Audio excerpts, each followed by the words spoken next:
నేడు Delhi liquor scam కేసుపై AP హైకోర్టులో విచారణ జరగనుంది.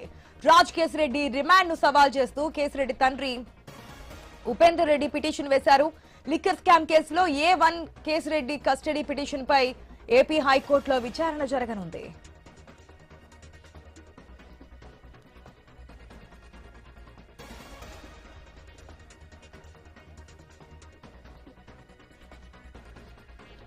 నేడు లిక్కర్ స్కామ్ కేసుపై ఏపీ హైకోర్టులో విచారణ జరగబోతోంది. రాజ్ కేసిరెడ్డి రిమాండ్ ను సవాల్ చేస్తూ కేసిరెడ్డి తండ్రి ఉపేందర్ రెడ్డి పిటిషన్ వేశారు.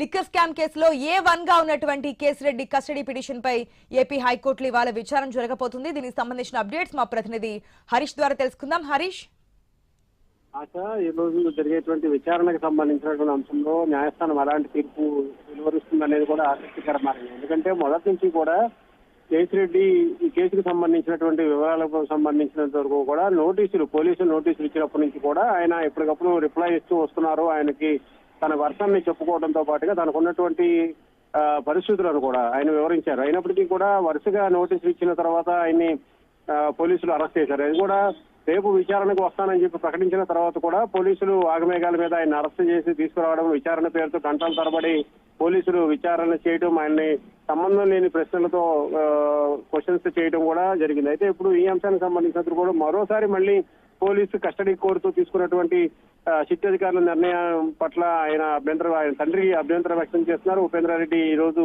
దాఖలు చేసినటువంటి పిటిషన్ సంబంధించినటువంటి విచారణకు సంబంధించినటువంటి అంశాలపైన న్యాయస్థానం ఎలాంటి తీర్పు వెలువరుస్తుంది అనేది కూడా ప్రజెంట్ ఆసక్తికరంగా మారింది. ఎందుకంటే కేసుకు సంబంధించినటువంటి అంశం, లిక్కర్కి సంబంధించినటువంటి వ్యవహారాలు, అమ్మకాలకు సంబంధించినటువంటి వ్యవహారంలో రాజ్ కేసిరెడ్డికి మొదటి నుంచి కూడా ఎటువంటి సంబంధం లేదు. కేవలం ప్రభుత్వంలో ఒక సలహాదారుగా ఉన్నటువంటి వ్యక్తికి లిక్కర్కి సంబంధమైనటువంటి కేసుల్లో ప్రశ్నించడం, ఆయనకు నోటీసులు జారీ చేయడం పట్ల మొదటి నుంచి కూడా విమర్శలు వస్తూనే ఉన్నాయి. అయితే అధికారులు ఎప్పటికప్పుడు నోటీసులు జారీ చేసి అరెస్టులు చేసి ఆ తర్వాత విచారణ పేరుతో గంటల తరబడి సిట్ కార్యాలయంలో కూర్చోబెట్టి ఇప్పుడు మళ్ళీ కస్టడీ పిటిషన్ వేయడం పట్ల ఆయన తండ్రి అభ్యంతరం వ్యక్తం చేస్తున్నారు. ఈ నేపథ్యంలో కోర్టు ఎలాంటి తీర్పు వెలువరుస్తుంది అనేది కూడా ఈ రోజు కాసేపట్లో తెలిసేటువంటి అవకాశం అయితే కనిపిస్తుంది. ఆశ.